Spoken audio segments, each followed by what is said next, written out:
Di sebuah desa terpencil di ujung Jawa Timur, terdapat sebuah rumah reyot berdinding anyaman bambu. Atapnya bocor di sana-sini, sementara lantainya hanya tanah keras yang dipadatkan seadanya. Dari luar, rumah itu tak berbeda dengan rumah miskin lain di kampung tersebut. Namun di dalamnya, tersimpan kisah yang membuat siapa saja yang mengetahuinya tercekat oleh pilu. Di atas tikar usang, terbaring seorang anak kecil bernama Nisa. Umurnya baru 5 tahun, tetapi tubuhnya tak ubahnya bayi kurus yang tak kunjung tumbuh. Tulang-tulang rusuknya menonjol jelas, pipinya kempot, kulitnya pucat kekuningan seperti daun kering yang hampir luruh. Jika orang awam melihat sekilas, mungkin mereka hanya mengira Nisa kekurangan gizi. Tetapi siapa sangka, penderitaan yang ia alami jauh lebih berat dari itu. Sejak usia 1 tahun, dokter desa pernah menyampaikan vonis mengerikan. Tubuh mengili Nisa dihuni oleh cacing pita. Saat itu, dokter menyarankan agar segera dirujuk ke rumah sakit besar di kota. Namun bagaimana mungkin? Orang tuanya, Pak Rahmat dan Bu Lina hanyalah buruh tani. Mereka hanya bekerja ketika ada tetangga yang membutuhkan. Upahnya pun seringkali hanya beras sekarung kecil atau uang receh tak sampai 10.000. Apalagi kondisi keluarga itu semakin berat karena Bu Lina menderita gangguan jiwa ringan. Ia sering bicara sendiri, menangis tiba-tiba, atau berteriak tanpa alasan. Banyak tetangga yang bilang kepalanya sudah tidak waras sejak melahirkan Nisa. Trauma dan tekanan hidup yang menumpuk membuat jiwanya goyah. Dalam kondisi seperti itu, bagaimana ia bisa mengurus anak sakit yang membutuhkan biaya besar?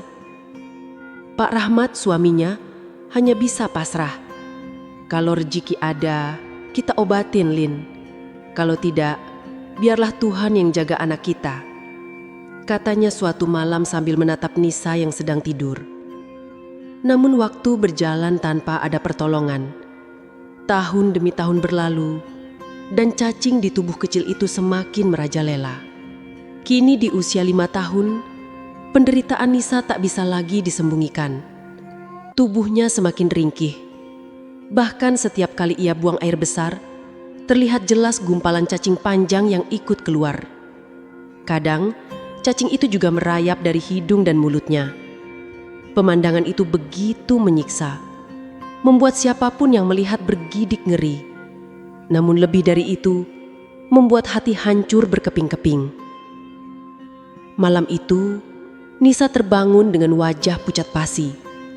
Ia muntah-muntah, dan dari mulut mungilnya keluar gulungan cacing yang membuat ibunya menjerit. "Ya Allah, anakku!" Bu Lina menangis histeris memeluk tubuh kurus putrinya dengan tangan gemetar. Di tengah keterbatasannya, Bu Lina masih punya naluri seorang ibu. Meski pikirannya tak selalu jernih, kasih sayangnya pada Nisa tak pernah luntur. Ia hanya bisa mengusap kepala anaknya, meredakan tangis dengan suara yang serak. "Sabar ya nak, sabar. Nisa kuat kan?" Namun Nisa meski kesakitan tetap mencoba tersenyum. Senyum itu terlihat begitu tulus, walau matanya sembab dan tubuhnya bergetar. "Bu, Nisa mau sembuh ya. Kalau sembuh, Nisa mau main sama teman-teman." Seketika air mata Bu Lina tumpah semakin deras. Bagaimana ia harus menjawab? Setiap kali ia mencoba meminta bantuan ke puskesmas atau kantor desa, jawabannya selalu sama. Harus punya uang, harus ada biaya, harus ada kartu BPJS. Dan itu semua tidak dimiliki keluarga mereka. Seakan-akan nyawa seorang anak kecil tak ada artinya tanpa selembar kartu plastik bernama asuransi kesehatan. Di luar rumah, tetangga-tetangga sering bergumam prihatin. "Kasihan Nisa ya, badannya tinggal tulang begitu. Katanya ada cacing dalam tubuhnya. Ngeri sekali, kenapa orang tuanya nggak berobat?" Komentar seperti itu hanya menambah luka. Mereka tidak tahu bahwa keluarga itu benar-benar tidak mampu. Bahkan untuk membeli beras saja sering harus berhutang. Bagaimana mungkin bisa menanggung biaya rumah sakit puluhan juta? Sementara itu, Pak Rahmat, sang ayah, hanya bisa duduk di depan rumah, menatap kosong ke arah sawah gelap. Di dadanya tersimpan perasaan bersalah yang luar biasa. Ia merasa gagal sebagai seorang ayah, gagal melindungi anaknya, gagal memberi kehidupan layak. Namun apa daya, ia sangat pasrah. Setiap hari ia hanya bisa berharap ada keajaiban yang turun dari langit. Di dalam rumah, Nisa kembali terbaring di pangkuan ibunya. Tubuhnya panas, keringat dingin membasahi pelipisnya. Tetapi di balik wajah menderita itu, selalu ada senyum kecil yang ia paksakan untuk menenangkan ibunya. "Bu, jangan nangis. Nisa kuat kok." Kalimat polos itu justru membuat hati siapapun yang mendengar hancur. Bagaimana bisa seorang anak kecil menenangkan ibunya, sementara dirinya sendiri sedang sekarat? Malam itu suara jangkrik bersahutan di luar rumah reyot mereka. Angin malam bertiup dingin, membuat dinding bambu berderit. Namun yang paling menusuk adalah suara lirih seorang anak kecil yang berbisik di antara rasa sakitnya. "Bu, kalau Nisa sembuh, Nisa mau jadi dokter. Biar bisa nolongin orang sakit kayak Nisa."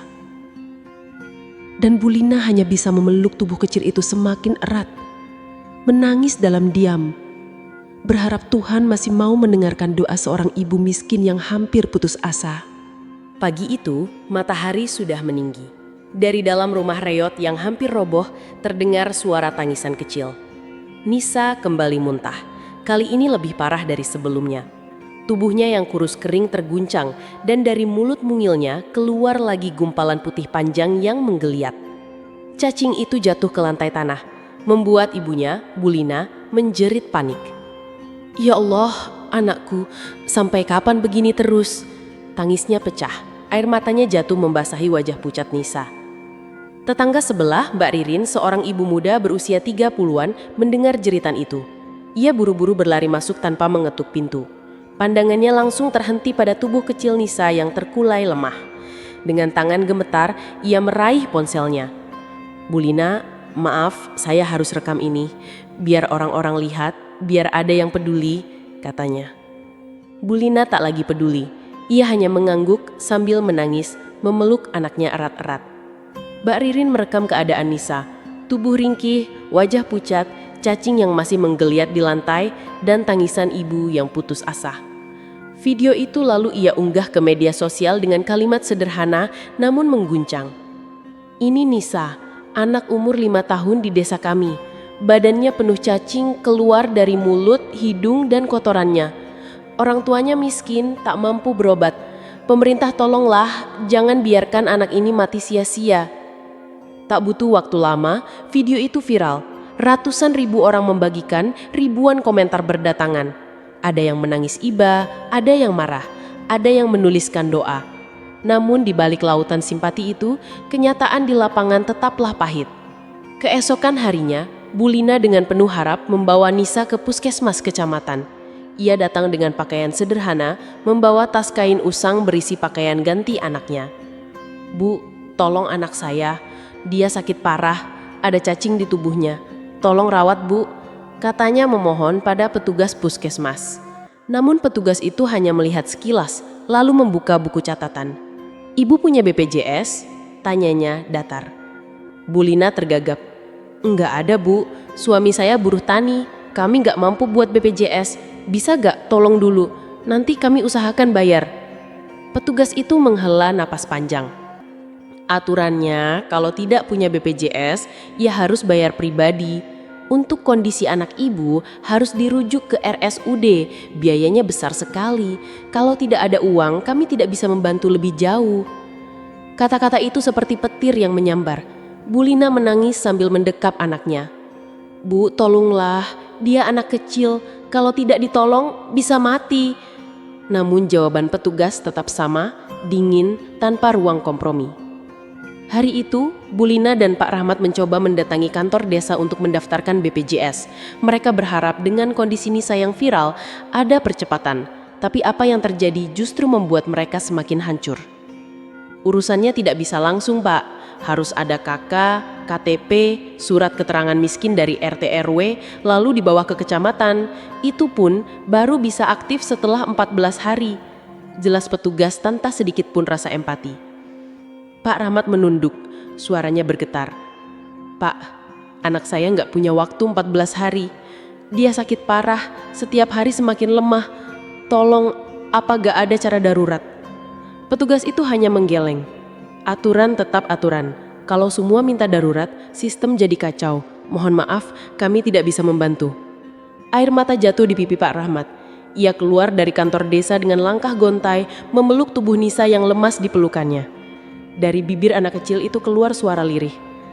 Ayah, Nisa sakit. Ayah, tolong. Namun yang bisa dilakukan sang ayah hanya mengelus kepala anaknya sambil menahan tangis. Hari demi hari mereka terus mencoba. Ke kantor kabupaten, ke dinas kesehatan, ke sana kemari. Tapi jawabannya selalu sama. Harus ada prosedur, harus ada dokumen, harus menunggu. Sementara itu kondisi Nisa kian kritis. Nafasnya makin berat, tubuhnya menggigil, bahkan tidur pun tak bisa tenang. Setiap malam ia terbangun karena cacing keluar dari mulutnya. Bu Lina hanya bisa menangis, sementara tetangga yang melihat kadang ikut menitikan air mata. Kenapa pemerintah tega sekali? Ini anak kecil, bukan orang dewasa yang bisa sabar menunggu birokrasi, keluh salah seorang tetangga. Namun keluhan itu hanya berputar di udara, tak sampai ke telinga pejabat yang seharusnya peduli. Sampai akhirnya datang kabar hari itu. Matahari belum tinggi ketika beberapa orang asing dengan wajah cemas melangkah memasuki gang sempit menuju rumah Reyot keluarga kecil itu. Mereka adalah sekelompok mahasiswa asal Malaysia yang sedang menempuh pendidikan di salah satu universitas di Jawa Timur. Nama komunitas mereka sederhana, Sahabat Seberang. Sebagian besar dari mereka memang sering melakukan kegiatan sosial. Tapi apa yang mereka lihat dari video viral tentang Nisa benar-benar mengguncang hati. Salah satu di antara mereka, Akil, mahasiswa kedokteran tahun 3, menggenggam erat ranselnya. Hatinya berdegup kencang, penuh rasa gelisah. Ia sudah terbiasa melihat penderitaan pasien di ruang praktek kampusnya. Namun melihat seorang anak 5 tahun disiksa penyakit seperti itu membuat dadanya sesak. Betul, di sini rumahnya? Tanya Akil pelan pada Rofik, temannya yang berjalan di depan. Iya, ini gang terakhir, rumah bambu di ujung, dekat pohon mangga. Kata warga, itu rumah keluarga yang ada anak sakit itu. Jawab Rafik matanya menunduk, seakan takut melihat kenyataan pahit yang akan segera mereka hadapi. Sesampainya di depan rumah, mereka disambut tatapan kosong Pak Rahmat yang duduk di kursi Reyot. Wajahnya pucat, matanya merah, seperti orang yang sudah kehabisan air mata. Assalamualaikum Pak, kami dari Malaysia. Kami lihat kisah anak Bapak di internet. Bolehkah kami masuk? Ucap Akil hati-hati. Pak Rahmat hanya mengangguk lemah. Masuklah, mungkin kalian juga mau lihat anak saya sekarat. Kalimat itu menusuk hati. Begitu masuk, pemandangan yang mereka saksikan membuat beberapa mahasiswa tak kuasa menahan air mata. Di atas tikar usang, Nisa terbaring dengan tubuh kurus tinggal tulang. Perutnya kembung tidak wajar, sementara tangan dan kakinya kecil sekali seperti ranting kering. Dari hidungnya masih ada lendir bercampur cacing kecil yang keluar perlahan. Bu Lina duduk di sampingnya, wajah kusut, rambut awut-awutan, memeluk anaknya erat. Ia menoleh dengan mata kosong lalu berkata lirih, "Kalian mau ambil Nisa? Kalau memang mau, ambillah, kami sudah nggak sanggup." Akil berlutut menahan tangis. Ia menggenggam tangan mungil Nisa yang terasa dingin. "Tidak Bu, kami datang bukan untuk mengambil, kami datang untuk menolong." Mata Nisa terbuka sedikit. Ia menatap wajah asing itu dengan lemah, lalu berbisik, "Om, Nisa bisa sembuh." Akil terdiam, tenggorokannya tercekat. Ia tahu, secara medis ini situasi gawat darurat. Tetapi ia juga tahu seorang anak sekecil ini hanya butuh satu hal, harapan. Maka ia mengangguk dengan mata berkaca-kaca. Iya sayang, Nisa pasti bisa sembuh, Om janji. Tak ingin menunda waktu, Akil dan kawan-kawannya langsung membicarakan rencana. Mereka sepakat membawa Nisa ke RSUD terdekat. Dengan izin orang tuanya, mereka menggendong tubuh mungil itu ke dalam mobil sewaan yang sudah mereka siapkan. Perjalanan ke rumah sakit terasa panjang. Nisa beberapa kali terbatuk, bahkan sempat muntah lagi. Setiap kali itu terjadi, Bulina menjerit panik. Akil menenangkannya, memeluk bahu sang ibu sambil berkata, "Sabar Bu, kami sudah hampir sampai." Setibanya di RSUD, mereka segera masuk ke ruang IGD. Para dokter di sana langsung melakukan pemeriksaan cepat. Namun setelah beberapa jam, datanglah kabar yang membuat hati mereka jatuh. "Anak ini kondisinya serius. Kami bisa rawat, tapi syaratnya jelas. Dalam 2 hari harus ada BPJS aktif atau uang tunai. Kalau tidak, perawatan kami hentikan," kata seorang dokter dengan nada dingin. Mahasiswa itu saling pandang. Akil melangkah maju. "Tapi dok, dia kritis. Kalau administrasi dipermasalahkan, bagaimana dengan nyawanya?" Dokter hanya menggeleng. "Aturan rumah sakit, saya hanya jalankan tugas." Berhari-hari, Akil dan kawan-kawannya berlari ke kantor desa, mencoba mendaftarkan BPJS darurat. Mereka membawa surat rekomendasi, fotokopi KK, dan semua dokumen yang bisa mereka kumpulkan. Namun jawaban petugas tetap sama. Proses BPJS minimal 14 hari, tidak bisa instan. Kalau mau cepat, bayar sendiri dulu. Hari kedua, mereka mencoba lagi ke kantor dinas kabupaten, berharap ada keringanan. Namun lagi-lagi di pingpong, harus lewat jalur desa dulu, kata petugas, biar sesuai prosedur. Mahasiswa itu frustrasi. Mereka bukan warga Indonesia, birokrasi di negeri ini begitu rumit. Mereka bahkan dipandang sebelah mata. "Kamu mahasiswa asing, bukan keluarga pasien, tidak bisa ikut campur terlalu banyak," ucap salah satu pegawai dengan nada sinis. Di saat mereka berusaha, kondisi Nisa semakin memburuk. Tubuhnya dingin, matanya sayu, napasnya terengah-engah. Seakan-akan malaikat maut sudah berdiri di sampingnya. Malam itu, di halaman RSUD, Akil menatap langit gelap dengan hati hancur. Ia berbicara kepada teman-temannya dengan suara perau. "Kalau kita biarkan di sini, dia tidak akan bertahan. Biaya 10 juta sehari. Dari mana orang tuanya bisa bayar? Kita juga tidak mungkin tanggung semua. Harus ada jalan lain." Mereka semua terdiam. Rasa putus asa menggantung, namun di balik itu, api semangat untuk menolong Nisa tetap menyala. Rafiq menepuk bahu Akil. "Kita belum boleh menyerah. Kalau negara ini menutup mata, kita cari cara lain. Kita cari bantuan. Kita buktikan, meski kita orang luar, kita bisa jadi keluarga untuk anak itu." Akil mengangguk. Ia menatap ruang IGD di mana Nisa terbaring. "Apapun yang terjadi, kita tidak akan membiarkan birokrasi membunuh seorang anak kecil. Kalau perlu, kita bawa dia keluar dari negeri ini." Malam itu, situasi Nisa semakin hari semakin parah.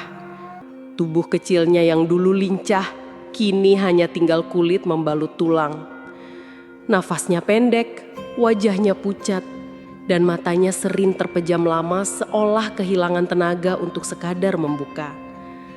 Setiap kali cacing-cacing keluar dari tubuhnya, dari hidung, mulut, hingga saat buang air mata ibunya, Bu Sari, tak pernah berhenti mengalir.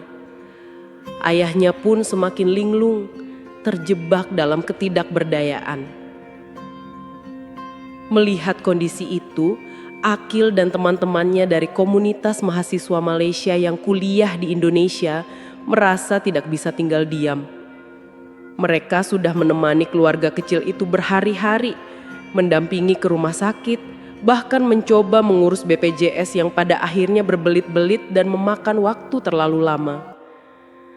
Sementara setiap menit bagi Nisa adalah pertarungan hidup dan mati. Suatu sore, di kos-kosan sederhana tempat mereka sering berkumpul, Akil menatap wajah teman-temannya dengan tekad yang bulat. Kalau kita hanya diam, Nisa bisa meninggal kapan saja. Kita tidak bisa menunggu birokrasi yang tak ada ujungnya. Kita harus bertindak, katanya lantang. Yang lain mengangguk. Mereka kemudian sepakat untuk menggalang dana. Malam itu juga mereka membuat postingan menyentuh hati di media sosial. Foto tubuh mungil Nisa yang kurus disertai cerita tentang perjuangannya melawan penyakit langka membuat ribuan orang tergerak. Hashtag Tolong Nisa segera viral. Komentar doa dan simpati berdatangan dari seluruh penjuru.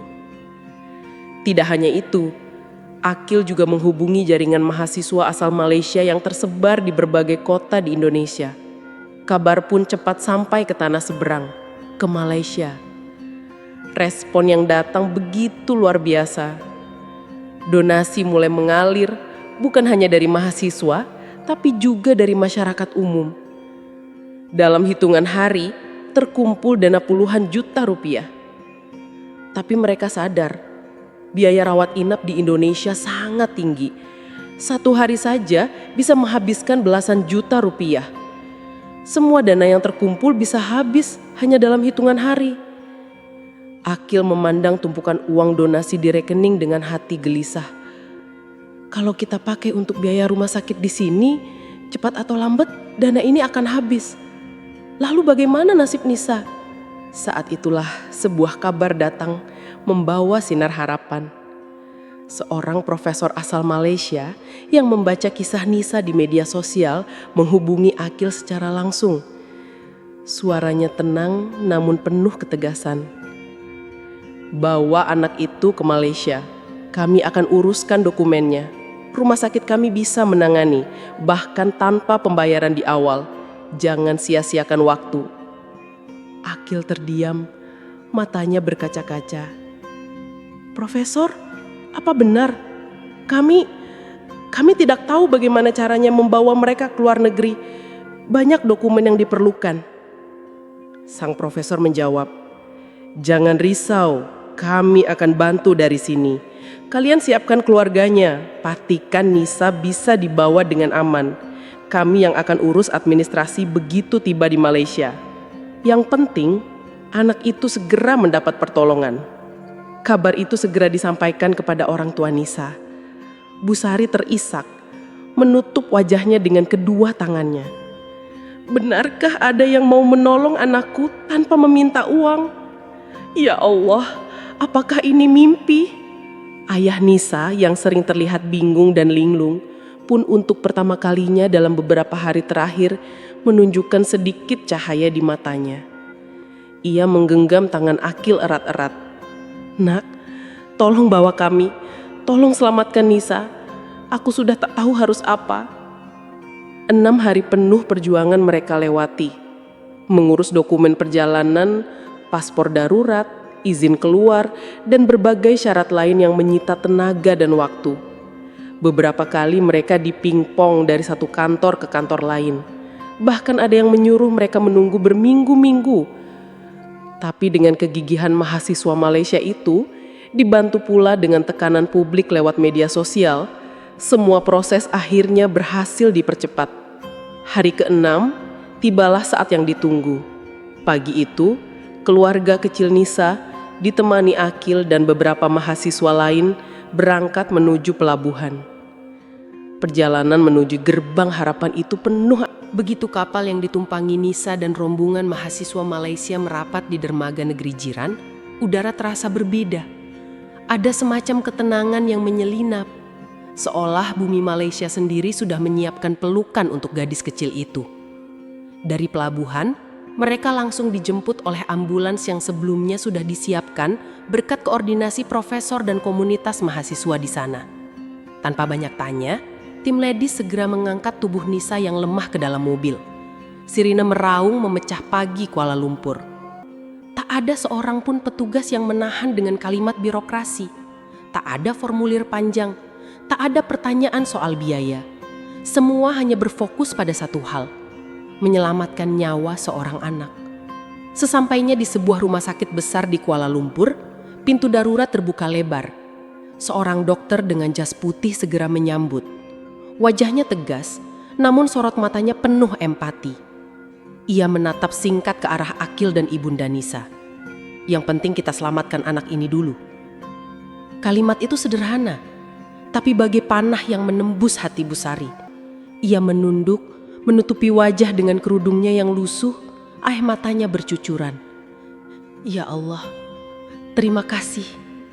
Terima kasih. Proses medis berlangsung cepat. Tubuh mungil Nisa dibawa ke ruang perawatan intensif.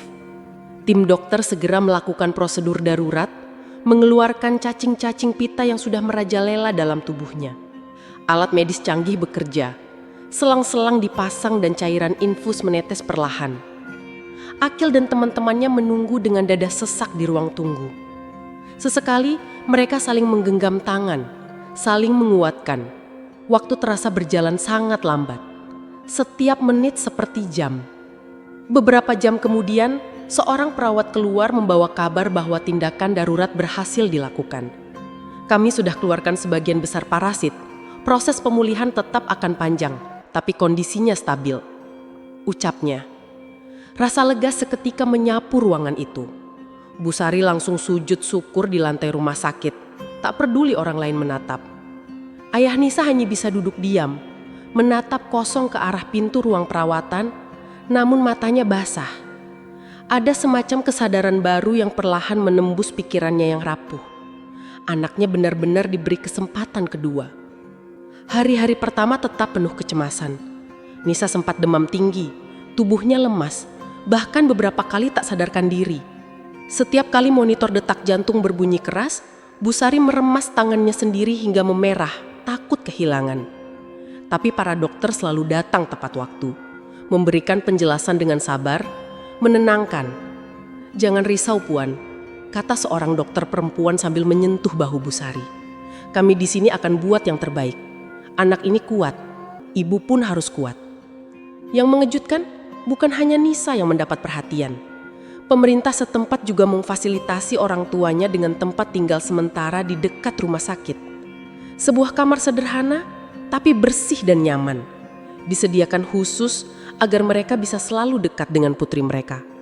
Semua ditanggung, tanpa diminta sepeser pun. Hari berganti.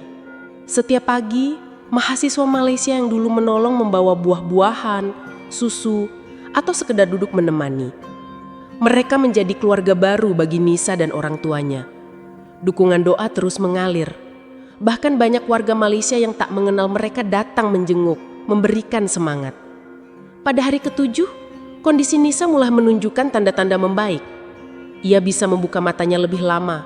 Senyumnya tipis, tapi jelas. Busari mengusap wajah anaknya yang semakin segar. Seolah tak percaya perubahan itu nyata. Hari ke-10, Nisa sudah bisa menggerakkan tubuhnya lebih aktif. Ia mencoba duduk sebentar, meski harus dibantu. Suara tawanya kecil, tapi bagi ibunya itu adalah musik terindah di dunia. Lalu tibalah hari ke-14.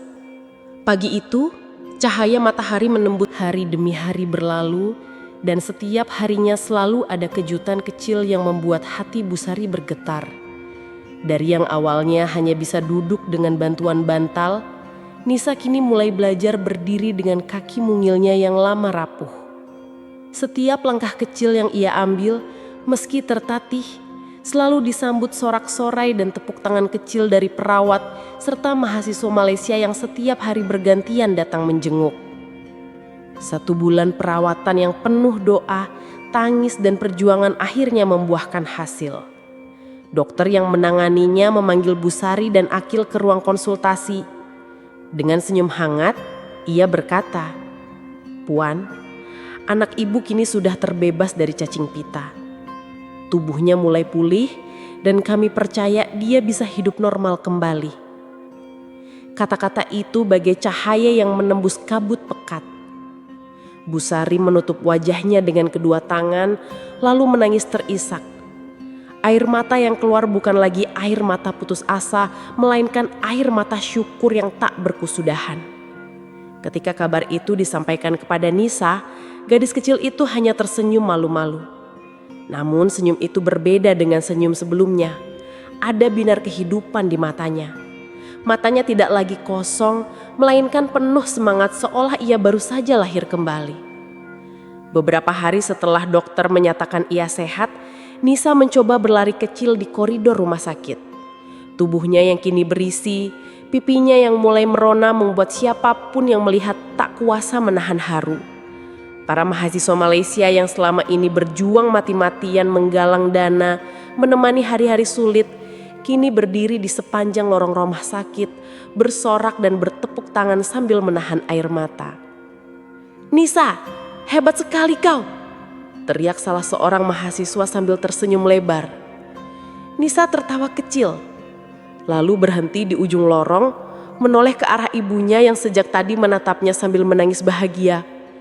"Ibu lihat, aku bisa lari lagi," katanya polos. Pelukan pun terjadi. Busari meraih tubuh mungil itu, memeluknya erat-erat seakan tak ingin dilepaskan lagi. Tangisnya pecah, menggema di koridor rumah sakit. Semua orang yang melihat, termasuk para mahasiswa, ikut larut dalam keharuan. Kisah Nisa kemudian menyebar luas. Media Malaysia memberitakan tentang bagaimana kepedulian lintas batas bisa menyelamatkan nyawa seorang anak miskin yang hampir terlupakan di negerinya sendiri. Judul-judul berita menekankan solidaritas, kasih sayang tanpa batas. Malaysia selamatkan gadis kecil dari Indonesia. Banyak orang menitikan air mata membaca kisah itu. Bahkan ada yang mengirimkan hadiah kecil untuk Nisa sebagai bentuk dukungan moral. Hari terakhir di rumah sakit menjadi momen yang tak terlupakan. Nisa berdiri di samping ibunya. Keduanya menatap langit biru Kuala Lumpur dari jendela besar rumah sakit. Angin lembut berhembus, membawa ketenangan yang selama ini tak pernah mereka rasakan di kampung kecil mereka. "Ibu," suara Nisa lirih tapi jelas. "Iya nak," jawab Busari sambil mengusap kepala putrinya. "Aku ingin jadi dokter nanti," ucap Nisa polos. Matanya menatap jauh seakan menggenggam masa depan. "Supaya bisa menolong anak-anak lain seperti aku." Kata-kata itu membuat semua yang hadir terdiam. Akil menunduk, menutup wajahnya dengan tangan. Teman-temannya saling menatap dengan mata berkaca-kaca. Dan Busari sekali lagi memeluk anaknya erat-erat. Seakan tak ingin menanamkan kekuatan baru ke dalam tubuh kecil itu. "Insya Allah nak, kau akan jadi dokter yang hebat. Kau sudah buktikan bahwa kau kuat.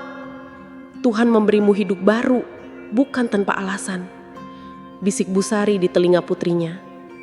Akil dan kawan-kawan mahasiswa Malaysia tersenyum penuh haru. Mereka tahu perjalanan panjang itu bukan sekedar tentang menyelamatkan nyawa seorang anak, tapi tentang membangkitkan kembali rasa kemanusiaan.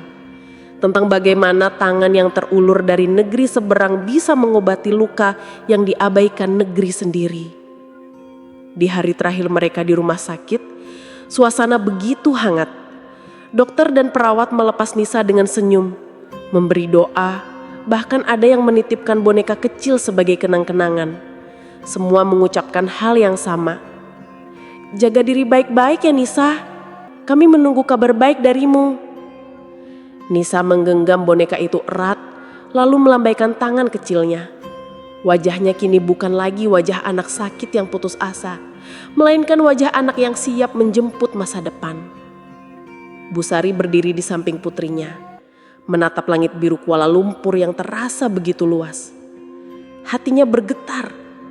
Ia berbisik dalam hati, "Terima kasih Malaysia. Karena di saat negeri sendiri menutup pintu, kalian membuka tangan dan memberi kehidupan baru."